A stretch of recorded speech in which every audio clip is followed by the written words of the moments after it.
안녕하십니까? 반갑습니다. 오늘 우리 남선교회에서 하나님의 귀한 말씀을 전하게 되어서 기쁘게 생각을 합니다. 사실 제가 우리 남선교회하고는 아무런 인연이 없는 것 같은데 제가 찾아보니 인연이 딱 하나가 있더라고요. 1980년 5월 그 민주화 운동이 끝나고 제가 그때 호남 삼육 고등학교 1학년이었습니다. 그런데 당시 호남 삼육 고등학교에는 침례탕이 없었습니다. 그런데 그 6월 28일 날 침례식을 했어요. 호남 삼육 고등학교 학생들 침례식을 한 120명이 조금 더 되는 숫자가 한 번에 침례를 받았습니다. 근데 호남 삼육 고등학교에 침례탕이 없어가지고 그때 저쪽에 있던 그 학동인가요? 학동에 있던 남선교회에서 제가 침례를 받았습니다. 그러니까 제 교적이 남선교회는 없지만 제가 침례를 받은 교회는 남선교회이니 저도 남선교회 교인이다. 저희 남선교회에서 제가 침례를 받았어요. 그리고 또 오늘 저녁 와보니 제가 26살의 목회를 처음 시작을 했습니다. 아무것도 모르던 26살짜리 꼬마가 목회를 처음 시작을 했는데 그때 목회 시작을 처음 했던 그 교회에 중학교 1학년 그 꼬마가 다 커가지고 우리 남선교회에 있더라고요. 어쨌든 이것저것 찾아보니까 제가 남선교회하고는 상당히 인연이 많은 그런 인연을 가지고 있다 하는 걸 좀 제가 생각을 해보았습니다. 제가 올해 목회 38년째인데요.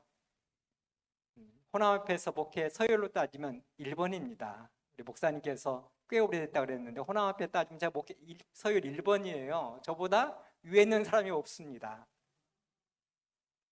많은 분들이 보시기에 젊어 보이지만 제가 저희 아들들도 장가 다 보내고 지금은 이제 은퇴를 앞두고 있는 그 사람입니다.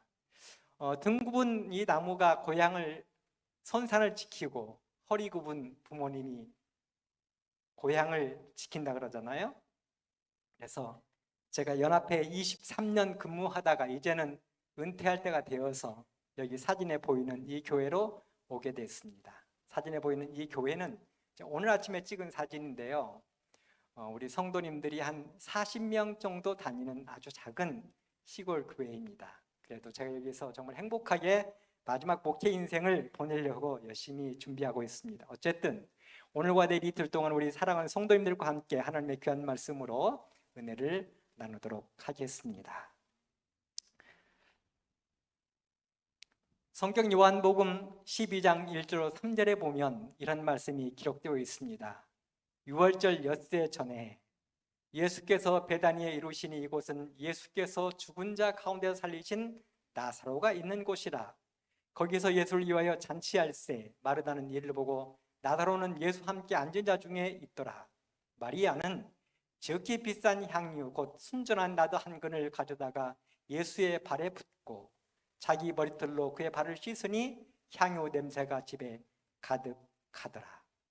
오늘 저녁에 이 말씀을 중심으로 설교의 제목은 마리아의 노래, 이런 제목으로 말씀을 좀 드리도록 하겠습니다. 여러분 혹시 세상을 살아가는데 모든 것이 내 뜻대로 되는 세상을 살아보셨습니까? 학생들은 공부하면 그 공부한 것이 그대로 시험에 나오고, 결혼은 딱 나의 이상형과 결혼을 하고, 직장은 내가 원하는 직장에 가고, 사업은 손해보는 것 없이 하는 것마다 성공하는 그런 세상, 얼마나 좋습니까? 그런데 야속하게도 그런 일은 절대로 없다는 것입니다. 하다못해 내가 낳은 자식도 내 뜻대로 안 되는 것이 지금 이 세상입니다. 그래서 우리는 이런 현상을 뭐라고 부르냐면 머피의 법칙이라고 부릅니다. 이 머피의 법칙이라는 것은 일이 자꾸만 꼬인다 그 말이에요. 내가 원하는 대로 되지 않고 일이 자꾸만 꼬이는 것입니다. 이런 머피의 법칙 몇 가지를 찾아보면 첫 번째는 정류장의 법칙이라는 게 있어요. 평소에는 그렇게 자주 오던 버스도 꼭 내가 타려고 하면 안 오는 것입니다. 두 번째는 신체의 법칙이라는 게 있어요. 신체의 법칙은 가려운 곳은 내 손이 꼭 안 닿는 곳이 가려운 것입니다. 그 다음에는 수입 지출의 법칙도 있어요. 뜻밖의 꽁돈이 생기면 반드시 나갈 일이 생기고, 세차의 법칙이 있어요. 세차하고 나면 반드시 비가 온다는 거예요. 이런 것도 있어요. 애프터 서비스 법칙도 있어요. 우리 집에 냉장고가 고장이 나서 아무리 해도 안 되는데 기사를 불렀더니 그 사람이 오자마자 손도 안 댔는데 돌아가는 거예요. 이게 애프터 서비스 법칙이에요. 시험의 법칙도 있어요. 공부를 안 하면 몰라서 틀리고, 공부를 적당히 하면 헷갈려서 틀리는 거예요. 그 다음에 미팅의 법칙도 있어요. 미팅 나가가지고 저 사람 꼭 내 파트너가 안 됐으면 좋겠는데 하는 그 사람이 반드시 내 파트너가 되는 거예요. 이게 미팅의 법칙이에요. 그 다음에 세일의 법칙도 있어요. 박앤 세일에 가보면 내가 필요한 것은 세일 제외 품목이고, 그 다음에는 사고의 법칙도 있어요. 보험을 들면 사고 안 나는데 보험을 해지하고 나면 사고가 나는 거예요. 화장실의 법칙도 있어요. 화장실에 급해서 갔는데 제일 짧은 줄에 서 있는데 그때 안에 있는 사람이 큰일을 보고 있는 거예요. 이것을 우리는 머피의 법칙이라고 불러요. 머피의 법칙 반대말로 셀리의 법칙이라는 것도 있어요. 셀리의 법칙은 뜻하지 않게 찾아오는 행운을 셀리의 법칙이라고 이야기합니다. 날씨가 구름 한 점 없는데 어느 날 우연히 갑자기 나도 모르게 우산을 그냥 떨레떨레 들고 나갔어요. 그런데 마른 하늘에 날벼락이 치면서 비가 올 때, 다른 사람은 다 비 쫄쫄 맞고 있는데 나 혼자 우산을 쓰고 있을 때, 맨날 회사 지각하다가 어느 날 마음 먹고 한번 일찍 출근했는데 그날따라 사장이 먼저 와 있어요. 다른 사람 아무도 안 왔는데. 이것을 셀리의 법칙이라고 불러요. 그런데 이런 행운은 자주 찾아오지 않는다는 것입니다. 이런 힘든 세상을 살아가는 우리 남선교회 모든 여러분들에게 오늘 저녁과 내일 우리는 말씀을 통해서 희망의 파랑새를 한번 만나보시길 간절히 바랍니다. 여기 A380 비행기가 한 대 있습니다. 타보셨습니까? A380 비행기 타보셨어요? 우리는 맨날 쪼매만한 이 광주 공항에서 이렇게 작은 비행기만 탑니까? 이 A380 전보 제트기는 한 대당 가격이 6천억 원 합니다. 비싸요? 자그마치 사람을 853명을 태울 수 있습니다. 그런데 이 비행기 한 대를 만드는데 부품이 자그마치 450만 개가 필요해요. 부품이 450만 개가 필요하고 이 비행기를 만드는 전선의 길이가 160km나 돼요. 그런데 이 450만 개의 부품을 만일에 하나는 깡통에 넣고 돌려요. 흔들어요. 450만 개의 이 부품을 큰 깡통에 넣어놓고 열심히 돌리면 몇 년쯤 지나면 이 비행기 한 대가 자동으로 만들어질까요? 450만 개 부품을 큰 깡통에 넣어놓고 돌려요. 막 열심히 돌리면 몇 년쯤 되면 비행기 이거 만들어지지 않을까요? 안 만들어져요? 웃겨요? 제가 지금 헛소리 하고 있어요? 황당해요? 그렇다면 오늘 이 자리에 우리들이 우연히 만들어질 확률은 얼마나 될까요? 우연히 내가 만들어질 확률. 비 오면 눈에 물이 들어가지 말라고 눈썹이라는 와이퍼가 있어요? 여기 와이퍼 없는 분들 계세요? 여러분, 재미있는 것은 하나님께서 우리를 만드실 때 이 왼쪽 눈썹하고 오른쪽 눈썹이 개수가 하나도 틀리지 않아요. 그렇다고 오늘 저녁에 또 집에 가가지고 다 뽑아서 세보시지 마세요. 하나님이 만드실 때 어쨌든 이 눈썹이 이쪽에 있는 눈썹하고 이쪽에 있는 눈썹이 한 개도 틀리지 않아요. 똑같이 나요. 해가 뜨거우면 머리 뜨겁지 말라고 하나님께서 머리카락으로 이루어진 숲도 만들어 놓으셨어요? 팔꿈치와 무릎은 폈다 오므렸다 하는데 어려움이 없으라고 뭐가 있어요? 주름살이. 여러분, 이 내 팔꿈치에 무릎에 주름살이 없다면 여러분 무슨 일이 일어날까요? 우리는 로봇이에요. 손톱, 발톱이 있어서 손가락, 발가락에 끝에 힘을 줄 수 있고, 눈이 나빠지면 안경 쓰라고 뭐까지 만들어 놓으셨어요? 귓바퀴 만들어 놓으셨어요. 이 귓바퀴 없으면 안경 어떻게 쓸 거예요, 이거를? 이 멋진 사람이 우연히 만들어질 확률은 얼마나 될까요? 우리 사람은 세포로 만들어져 있는데, 세포로 만들어졌어요. 우리 사람들이. 한 사람이 만들어진 이 세포의 개수는 100쪽이에요.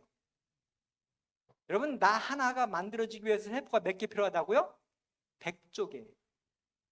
심장도, 뇌도, 장기들도, 뼈도, 힘줄도, 피부도, 손톱도, 발가락, 발톱, 머리카락 모든 것들이 세포로 이루어져 있습니다. 다 세포예요. 그게 100쪽이라는 말이에요. 그런데 세포 하나가 우연히 만들어질 확률이 얼마나 될까요? 세포 하나가, 내 몸이 지금 100쪽의 세포가 이 세포로 만들어졌는데 이 100쪽의 세포 중에 한 개의 세포가 우연히 만들어질 확률, 그걸 조사해 봤더니 자그마치 10의 130승분의 1이래요. 무슨 말인지 모르시겠죠? 저도 무슨 말인지 잘 몰라요. 저도 조사를 했는데 잘 몰라요. 저도 무슨 말인지 모르는데 들어보면 이해가 돼요. 10의 130승분의 1은 100억 분의 1 그 말이에요. 세포 하나가 우연히 만들어질 확률이 100억 분의 1이라는 말이에요. 좀 더 쉽게 표현하자면, 세포 하나가 우연히 만들어질 확률을 좀 더 쉽게 표현해 보자면, 여기 지금 이 파란 게 지구예요. 저 지구가 몇 개 있냐면 120개 있어요. 120개가 있는데 이 120개, 이 하나 속에는 전부 다 100억 명이 살고 있어요. 100억 명이 살고 있는데 이 100억 명이 살고 있는 지구 같은 사람이 120개는 그 중에 딱 한 명이 당첨될 확률이 100억 분의 1이에요. 여러분, 로또는 1등이 이 당첨되게 그 경쟁률이 얼마나 될까요? 로또 1등 당첨돼 본 분 계세요, 이 자리에? 사보신 분 계세요? 사보신 분은 속으로만 사봤다 이야기하세요. 창피하니까. 로또 1등 당첨될 확률이 840만 대 1이에요. 840만 명 중에 한 사람이 1등 되는 거예요. 그것도 당첨 못 해보셨잖아요. 우리 재림교인들은 당첨이 잘 안 돼요. 선물도 301개가 있는데 사람은 300명밖에 없고 한 개가 남는데도 당첨이 안 되는 게 우리 재림교인들이에요. 그만큼 우리는 확률이 적어요. 그런데 이 100억 명이 사는 지구 120개 중에서 한 명이 당첨될 확률이 세포 하나가 우연히 만들어질 가능성인데, 그러면 세포 하나가 우연히 만들어질 가능성이 있어요, 없어요? 없어요. 안 만들어진단 말이에요. 그런데 사람 한 명이 세포 몇 개로 만들어졌다고요? 한 개가 아니고 100쪽이에요. 그러면 이 100쪽에는 도대체 얼마나 되는가? 이 100억 인류가 사는 지구가 120개인데 그 중에 한 명 뽑기예요. 우연히 이제 이 100조개가 만들어질 확률은 100억 인구가 사는 지구가 120개 있는데 그 중에 한 명 뽑기 곱하기 100조개를 해야 100조개가 만들어져요. 그러니까 그냥 상상을 하지 마세요. 안 된다는 거예요. 고민도 하지만 안 돼요. 이거. 한 개도 안 되는데 100조가 어떻게 되냐고. 불가능하다 이 말입니다. 그런데 450만 개의 부품을 깡통에 넣고 수백, 수천 년, 수만 년, 수억 년을 돌려보세요. 우연히 만들어지나? 450만 개가 아니고 450개 넣고 돌려보세요. 그게 되나? 450개 깡통에 넣어놓고 막 돌려보세요. 비행기 나오나? 안 돼요, 이것도.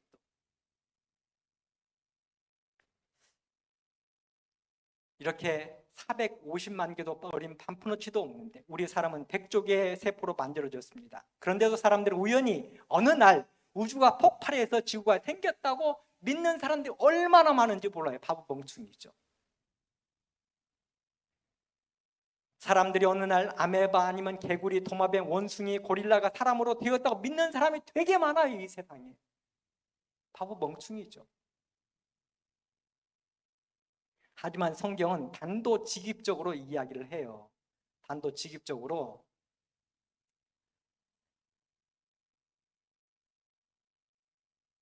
하나님의 흙으로 사람을 지으시고 생기를 그 코에 불어넣으시니 사람이 생명이 되었다라고 이야기합니다.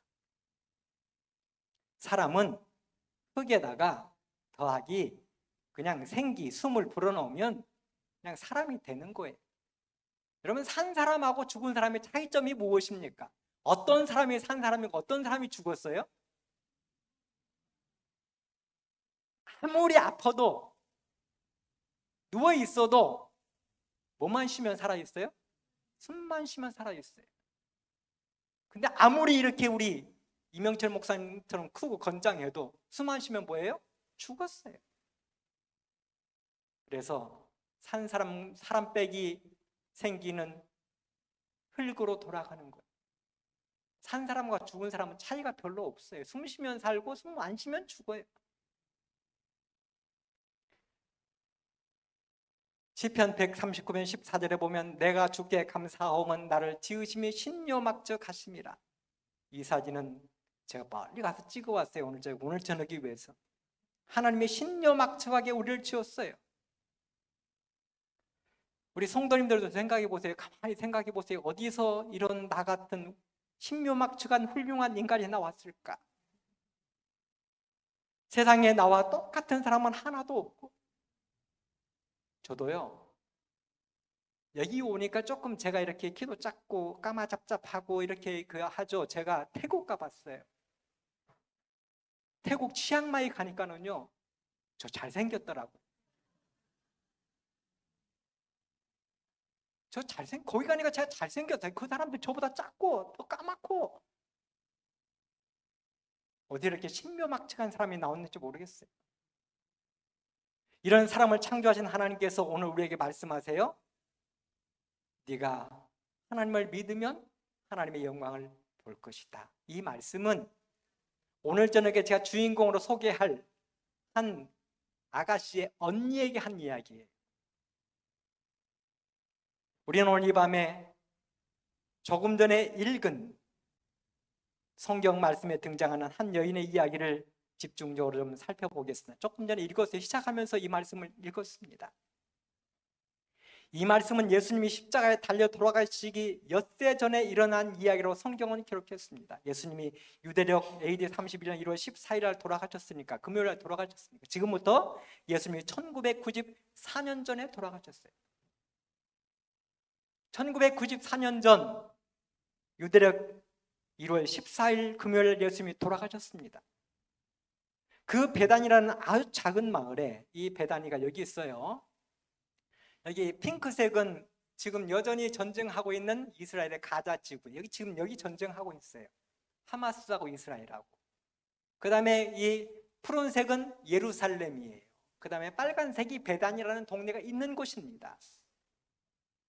이 베단이라는 아주 작은 마을에 부모가 없는 세 남매가 살고 있었습니다. 그들은 나사로라는 오빠, 그 다음에 두 여동생 마르다하고 마리아가 있었습니다. 그리고 그 마을에는 이 세 젊은이를 돌봐주는 삼촌이 또 한 명 살고 있었습니다. 삼촌은 시몬이라는 이름을 가지고 있었습니다. 그리고 그날 이 시몬이 예수님을 자기 집에 초대해가지고 잔치를 벌였습니다. 근데 성경에 보면 그 잔치 자리에 막내 여동생인 마리아가 등장을 해요. 그리고 예수님의 발에 300데나리온이 나는 엄청 비싼 향유를 부어서 발을 씻어드렸다고 기록했습니다. 우리가 잘 아는 것처럼 300데나리온은 노동자의 1년 품삯이, 한 데나리온이 노동자의 하루 품삯이. 우리 곡성 제가 알아봤어요. 우리 곡성에 이렇게 글로 나가는 그 사람이 있어가지고 요즘에 하루에 일당 얼마냐 이렇게 물어봤더니, 일용직 글로 나가요. 공공이 나가면 하루 일당이 요즘에 15만 원이래요. 근데 이거 뭐 뒤에 띄어버리고 10만 원짜리 계산만 해도 자그마치 3천만 원짜리 향수를 예수님 발에 부었다 이 말이에요. 15만 원으로 따지면 4,500만 원이에요. 우리 남선교회는 스타리아가 있는지 모르겠지만 4,500만 원이면 풀옵션 스타리아 한 대를 살 수 있는 그 어마어마한 금액이에요. 그런데 그 향유 옥합을 깨뜨려서 예수님의 냄새나고 먼지 묻은 발을 씻겨버린 것입니다. 그리고 다른 성경에도 보면 이 마리아가 그냥 그 씻긴 것으로 끝나지 않고 자기 머리털을 풀어가지고 머리털로 씻겨줬다 그래요. 그래서 그 자리에 모인 많은 사람들이 손가락질하기 시작합니다. 특별히 예수님의 제자였던 가룟유다가 앞장서서 욕을 했습니다.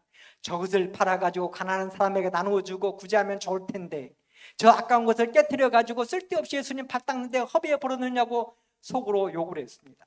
그럼 그렇지 않습니까? 그냥 한 35만 원짜리 정도 이렇게 깨뜨려가지고 부어주는 건 이해가 돼도, 조금 더 써가지고 350만 원 정도는 이해가 돼도, 자그마치 3천만 원, 4,500만 원짜리를 갖다 깨뜨려가지고 그렇게 씻어줘야 될 필요가 있었냐는 거예요. 그냥 물 떠다가 씻겨주면 뭐 잘못됩니까? 물 떠다 씻겨도 되잖아요. 그런데 어찌하여 마리아는 그런 무모하고 욕먹을 짓을 했을까요? 손가락질 받고 조롱받을 일을 왜 했을까요? 이유가 무엇일까요? 왜 그랬는지를 우리는 성경에서 찾아볼 필요가 있습니다. 오늘 우리는 마리아가 그렇게 하고도 남을 이유를 성경에서 한번 좀 찾아보도록 하겠습니다. 요한복음 8장.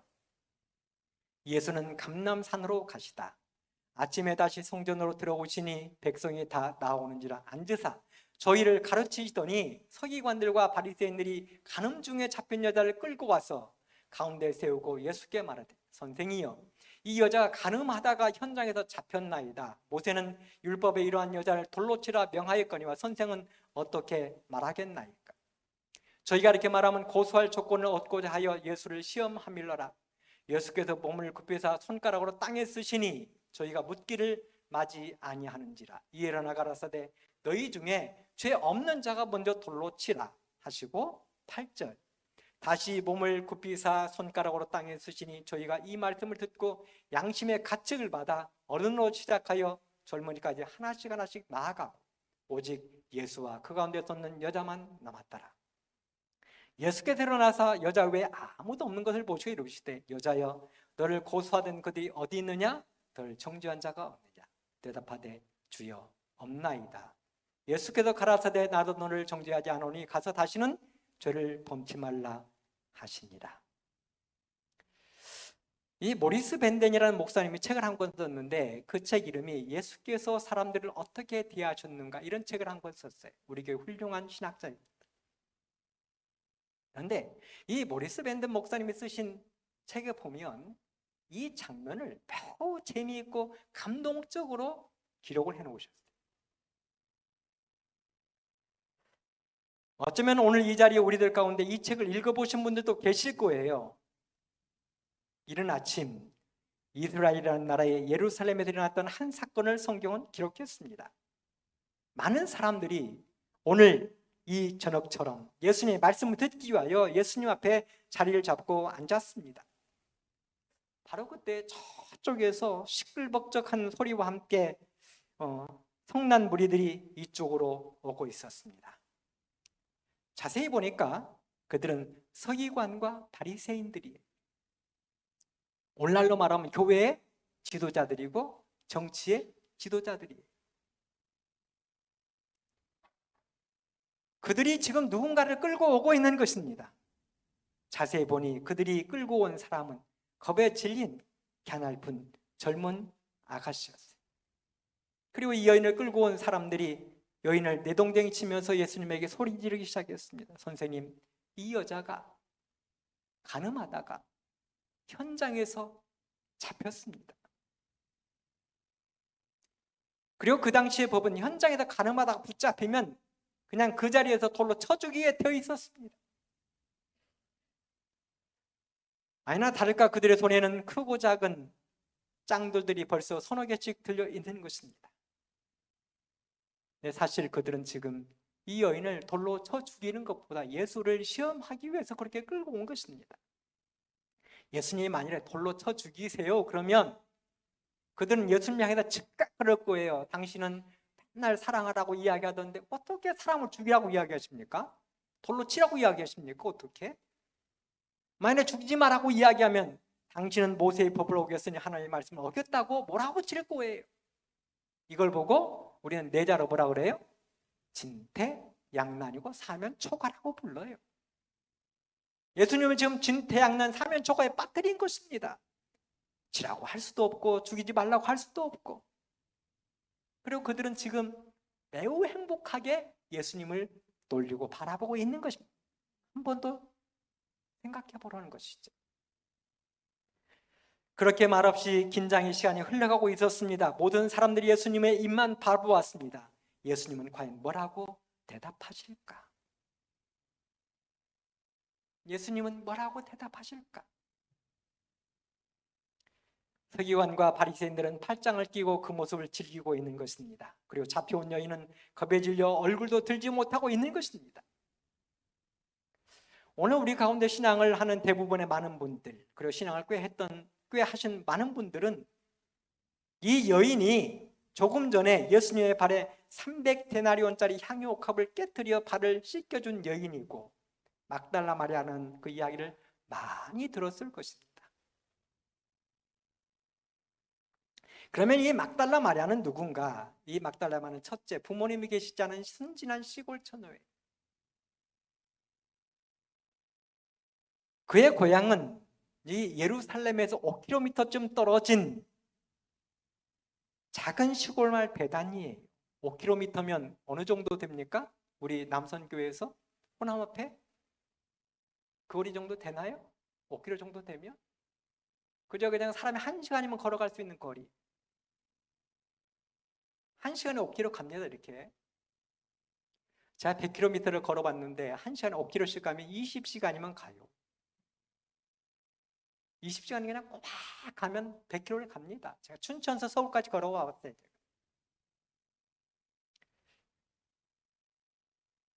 마리아는 어릴 적에 부모님이 일찍 세상을 떠났어요. 그래도 오빠 나사로, 언니 마르다와 함께 서로 위로하며 이웃들의 돌봄 속에서 행복하게 살던 3남매 중에 막내였습니다. 마리아는 신앙도 열심히 했을 거라고 그 모리스 밴덴 목사님은 책에 써놨어요. 안식이 되면 당시의 회당, 오늘날로 말하면 교회가 열심히 봉사도 했습니다. 아마 나사로는 오늘 저녁에 그 특창한 그 청년처럼 청년회장을 했을 것이고, 언니 마르다는 음식 솜씨가 워낙 좋아서 언제든지 부엌에 들어가서 집사님들과 음식을 하기를 좋아했을 거예요. 마리아는 얼굴이 예뻐가지고 교회에서 뭐 시켰을 것 같아요? 가면 어린이 교사 시켰을 거 아니에요. 어린이에게 인기 있는 어린반 교사. 그런데 이 마리아에게는 못된 삼촌이 한 명 있었어요. 이 행복한 3남매에게 삼촌이 한 사람 있었는데, 같은 베다니 마을에 사는 시몬이라는 삼촌이었습니다. 직업은 바리새인. 바리새인은 당시에 가장 존경받던 사람들입니다. 유대인들 가운데 6,000명이었어요. 6,000명. 그래서 당시 어린 아이들에게 너희 아버지가 뭐 하시냐 이렇게 물었을 때 이 어린 아이가 우리 아빠는 바리새인이에요. 이게 가장 자랑스러운 대답이었어요. 우리 아빠는 누구라고요? 바리새인이에요. 그만큼 존경받고 높이 있던 사람들, 오늘날로 말하면 시의원이나 도의원 하던 그 마을의 유지들이에요. 그런데 이 시몬이 마리아의 가정을 책임 있게 돌봐주는 척하면서 마을 사람들에게 좋은 삼촌으로 인정을 받았습니다. 그러다가 이 삼촌이 그만 어린 조카가 참 예뻐 보였던 것 같아. 마리아가 참 예뻐 보였던 것 같아. 나쁜 마음을 품고 어린 조카에게 나쁜 짓을 한 것입니다. 그리고 여러 차례 협박한 거예요. 소문내지 말라는 거. 또 소문내면 큰일 난다는 거. 그래서 어린 마리아는 혼자서 끙끙대며 날마다 눈물로 밤을 지새우는 것입니다. 이를 어찌하면 좋을까? 나는 앞으로 이 험한 세상을 어떻게 살아갈 것인가? 그 밝고 쾌활하고 명랑하고 동네 사람들에게 인사 잘하고 싹싹하던 마리아가 하루아침에 갑자기 이상해진 것입니다. 오늘날은 죽겠다고 자살 소동을 벌이고 그렇게 잘 나오던 교회도 발길을 뚝 끄는 거예요.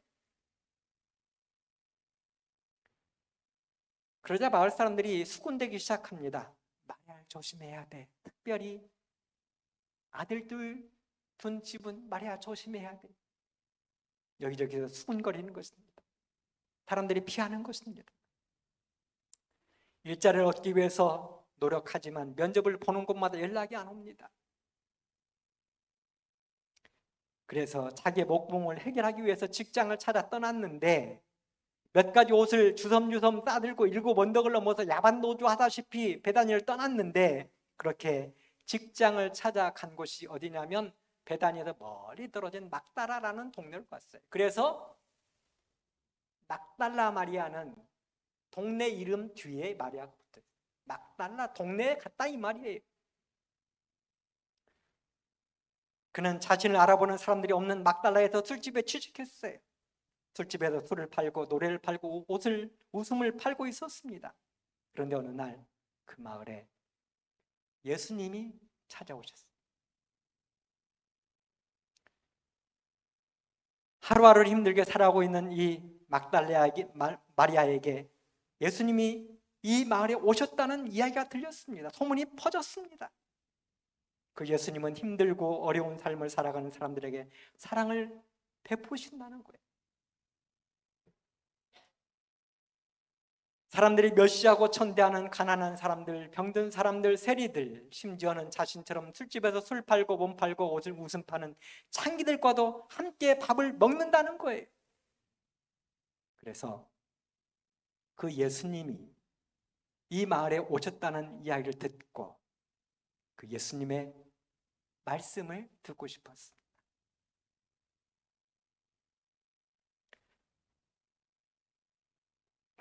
그래서 피곤하고 추한 몸을 숨기고 수건으로 얼굴을 가리운 채 마스크를 깊게 쓰고 모자도 눌러 쓰고 길거리에 나가서 예수님이 하신 말씀을 들었는데 아마 우리 예수님이 이런 말씀 하신 것 같아요. 마태복음 9장 12절 건강한 자에게는 의원이 쓸데없고 병든 자에게라 쓸데있느니라. 내가 의인을 부르러 온 것이 아니고 죄인을 부르러 왔노라. 그리고 또 이런 말씀도 하셨을 것 같아요. 마태복음 12장 28절 수고하고 무거운 짐진 자들아 다 내게로 오라. 내가 너희를 쉬게 할 것이다. 이런 이야기를 듣고 있는데 이 마리아의 마음 속에 자기가 다녔던 그 교회, 들었던 그 말씀들이 자꾸 생각나는 거, 눈물이 나는 거예요. 그냥 돌아가고 싶었습니다. 그런데 예수님도 다시 마을을 떠나시고 마리아는 다시 술집으로 돌아가서 계속 그런 생활을 하고 있는데 어느 날 예루살렘에서 카톡이 하나 왔어요. 카톡이 하나 왔는데 그 카톡에 뭐라고 써져 있냐면 예루살렘에 오면 일자리도 좋고 월급도 많다는 거예요. 그러니 너 그 쬐끄만한 막달라라는 그 동네 시골에 있지 말고 당장 보따리 사서 예루살렘 서울로 올라오라는 거예요. 그래서 그 카톡 받고 예루살렘 올라갔다가 서기관과 바리새인들의 꼬임에 빠져서 현장에다 가늠하다가 붙잡혀 지금 예수님 발 앞에 끌려온 거예요. 그리 하다 끌려왔어요. 지금 서기관과 바리새인들이 계속 다그칩니다. 선생님, 이 여자를 어떻게 할까요? 죽일까요? 살릴까요? 우리 성도님들이라면 뭐라고 대답하시겠습니까? 우리 성도님들이 예수님의 그 입장에 한번 대보세요. 뭐라고 대답하실 거예요, 지금? 이때 예수님의 그 사랑이 나타나요. 아무 말씀도 안 하시고 엎드려 땅에 무엇인가를 쓰기 시작하는데 영감받은 시대소망 2권 248쪽에 보면 저들 앞에 그려져 있는 것은 저희 자신들의 생애 숨은 죄의 비밀들. 예수님이 땅바닥에 엎드려 뭔가를 막 써요. 성경에 보면 예수님이, 우리 하나님께서 직접 이렇게 쓰신 기록이 3번 나와요. 성경은 하나님의 주의 종들이 영감받아, 성령의 영감을 받아 쓰신 글인데 하나님이 자기 손으로 직접 쓴 게 3번 나온다니까.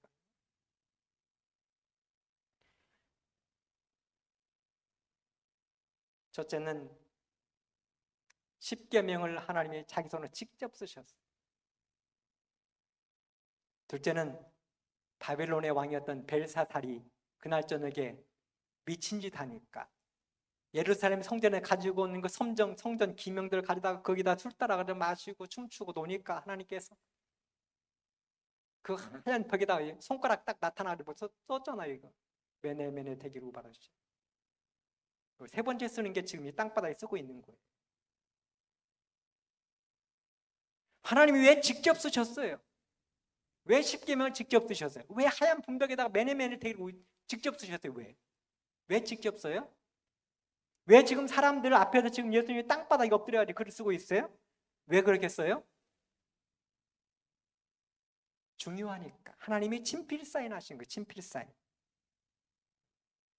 나라와 나라가 조약을 맺을 때 사람들이 문장 다 만들어 오면 마지막에 친필 사인 누가 해요? 대통령이 하잖아요. 중요하니까. 흉내내면 안 되잖아요. 이거. 지금 예수님께서 사람들 앞에 엎드려서 이 땅에 쓰신 그거는 중요하니까요.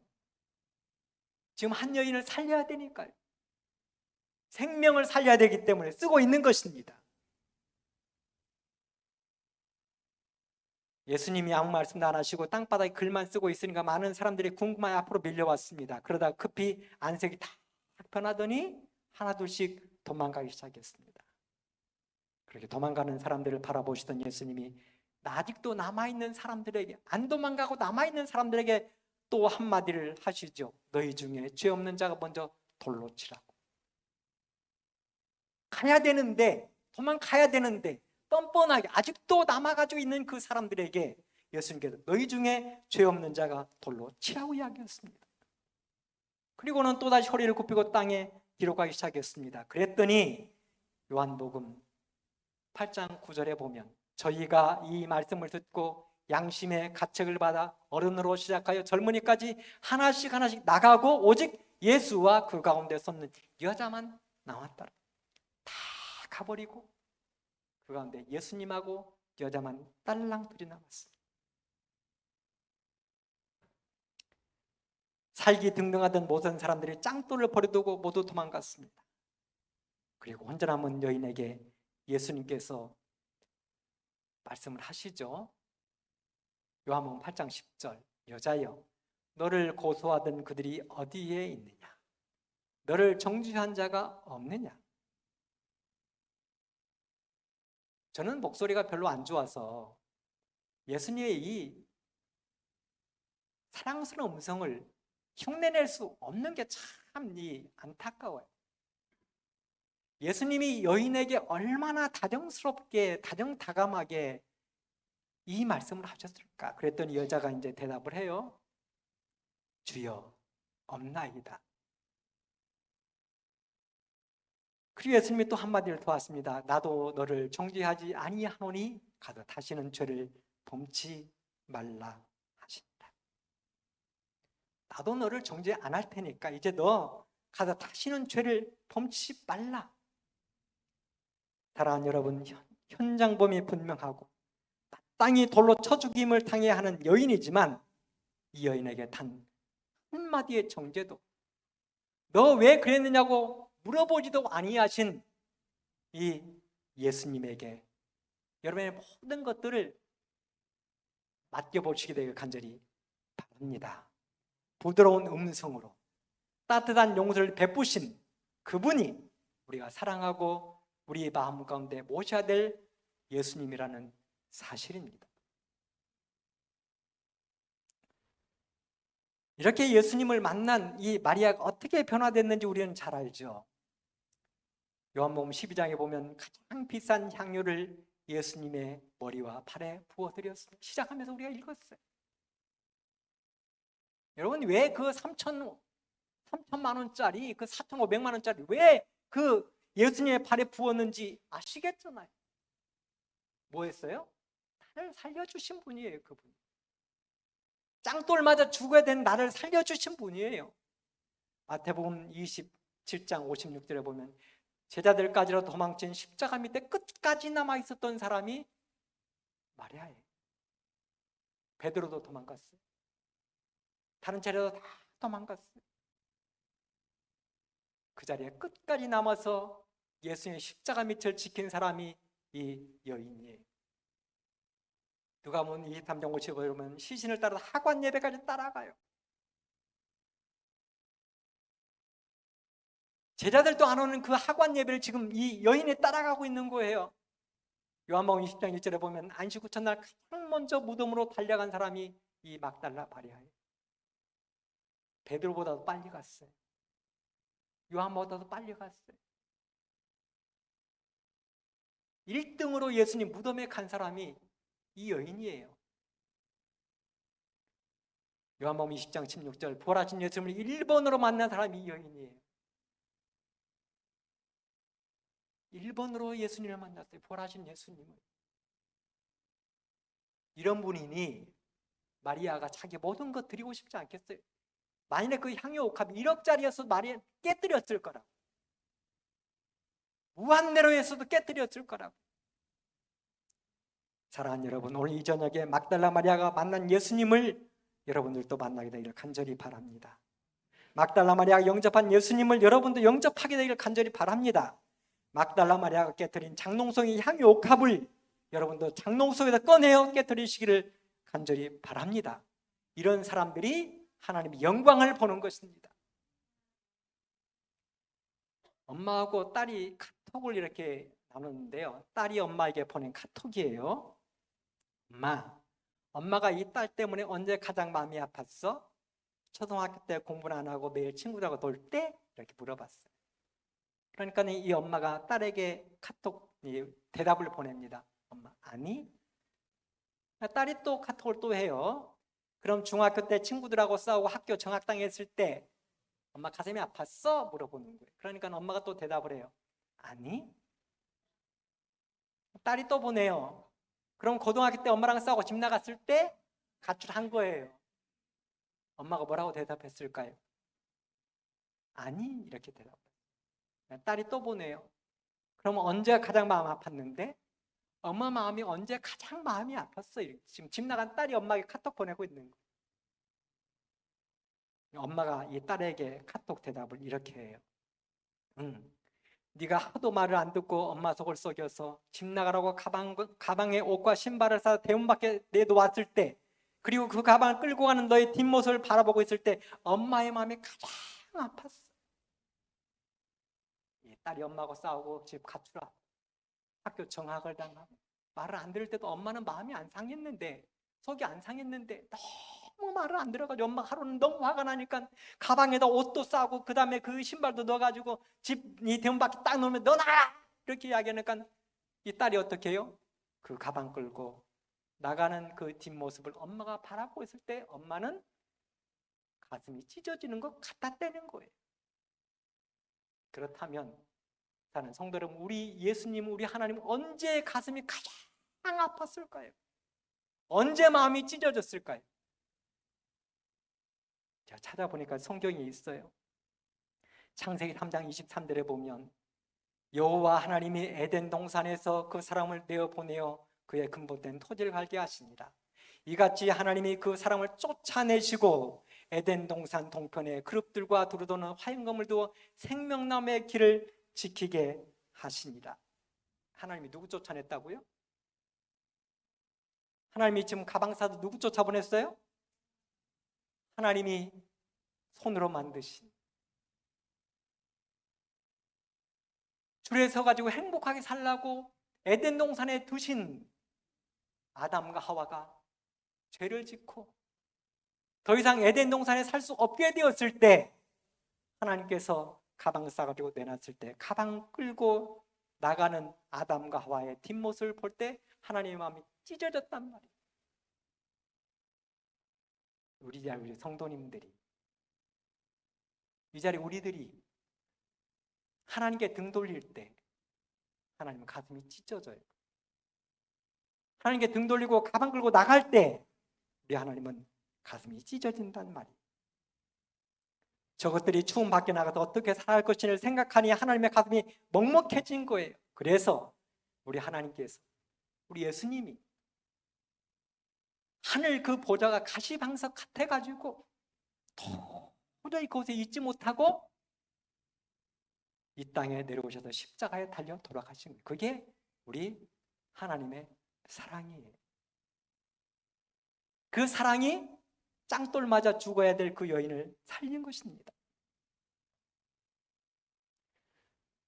영국에 가면 리버풀이라는 도시가 있는데요, 이 리버풀이라는 도시에 양로원이 이렇게 하나 있어요. 양로원이 하나 있는데 그 양로원은 이제 사람들이 마지막 살다가 죽기 전에 이제 거쳐가는 그런 곳이에요. 그런데 어느 날 목사님 한 분이 그 양로원에 이렇게 찾아갔는데 그 양로원에 가니까 이제 여러 노인들이 앉아가지고 뭐 우리로 말하면 장기도 두고 바둑도 두고 그냥 고수도 치고 막 이렇게 하는데 한 할아버지가 외롭게 한쪽 구석에 앉아가지고 어울리지도 못하고 이렇게 앉아있더래. 그래서 목사님 가가지고 물었어요. 어르신, 왜 어르신은 이렇게 함께 어울리지도 못하고 거기 혼자 계시냐고. 그랬더니 이 어르신이 신세 한탄하는 거예요. 나는 사실 보물섬을 찾아가지고 이 바다를 항해했어요. 지금까지 막 이 보물섬 찾으려고. 근데 그 보물섬을 못 찾은 거예요. 그래서 이제 마지막에 죽기 위해서 여기 지금 온 거예요. 그래서 목사님이, 그러면 어르신 시간이 될 때마다 제가 성경 한 권 드리고 갈 테니까 이 성경도 읽고 이렇게 시간 보내시라고. 그리고 성경을 딱 주고 이제 왔어요. 근데 얼마 있다가 소문이 들려오기를 그 할아버지가 돌아가셨다는 것입니다. 그래서 목사님이 그 할아버지가 있던 그 자리에 가봤어요. 그때 목사님이 준 성경이 할아버지 앉았던 그 자리 옆에 놓여 있었습니다. 목사님이 이제 그 성경을 이렇게 들춰보면서 혹시 이 할아버지가 성경을 좀 읽었나. 근데 아무 흔적이 없는 거예요. 읽은 흔적이 없어요. 그냥 한참을 이렇게 넘기다 보니까 한 곳에 딱 갔는데 거기에 빨간 줄, 노란 줄, 빨간 줄, 막 우리들 성경에 있다가 그 감동받으면 이렇게 빨간 줄도 치고 노란 줄도 치잖아요. 저도 오늘 아침에도 거기에서 호세아서 읽으면서 막 빨간 줄, 노란 줄 막 쳤어요. 저도 오늘 아침에도. 근데 오늘 성경절에 가니까 막 빨간 줄, 노란 줄 쳐져 있는 거예요. 그리고 그 성경열 옆에 뭐라고 써놨냐면, 나는 한평생 보물섬을 찾기 위해서 온 바다 거친 바다를 항해했다. 나는 그 바다에서 보물섬을 찾지 못하고 마침내 여기에서 내 인생의 보물섬을 찾고 내 인생의 닻을 내리노라. 요한복음 3장 16절 딱 이렇게 써요. 하나님이 세상을 이처럼 사랑하사 독생자를 주셨으니 이는 그를 믿는 자마다 멸망하지 않고 영생을 얻게 하려 하심이라. 요한복음 3장 16절에 빨간 줄로 노란 줄로 파란 줄로 그어놓고 여기에 내 인생의 닻을 내리노라. 사랑하는 성도 여러분, 우리 예수님께 인생의 닻을 내린 사람은 행복자예요. 이 험하고 피곤한 세상 살아가는 우리들에게 내 인생의 닻을 예수님께 내린 사람은 행복자여라. 우리 모든 분들이 내 인생을 예수님에게 내려놓는, 닻을 정박시키고 거기에 딱 멈추는 우리 모든 분들 되기를 간절히 바라면서 말씀을 마치겠습니다.